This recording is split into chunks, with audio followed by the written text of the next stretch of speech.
একদা এক পাপিষ্ঠ ব্যক্তি মরুভূমির তপ্ত বালুর ওপর দিয়ে পথ চলছিলেন। প্রচণ্ড গরমে তৃষ্ণায় তার বুক ফেটে যাচ্ছিল। দীর্ঘ পথ হাঁটার পর তিনি একটি কূপের দেখা পেলেন।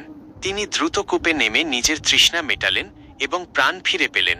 কুয়োর ওপর উঠে আসার পর তিনি দেখলেন একটি কুকুর তৃষ্ণায় কাতর হয়ে ছটফট করছে এবং ভেজা মাটি চাটছে। কুকুরটির অবস্থা দেখে লোকটির মনে দয়ার উদ্রেক হল। তিনি ভাবলেন, তৃষ্ণায় আমার যেমন কষ্ট হচ্ছিল, এই অবলা প্রাণীটিরও ঠিক তেমনই কষ্ট হচ্ছে। কিন্তু সমস্যা ছিল যে কূপে নামার জন্য কোনো দড়ি বা বালতি ছিল না।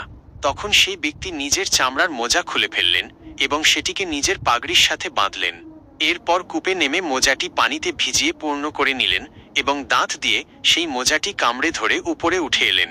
তৃষ্ণার্ত কুকুরটি সেই পানি পান করে প্রাণ ফিরে পেল এবং লেজ নেড়ে কৃতজ্ঞতা প্রকাশ করল।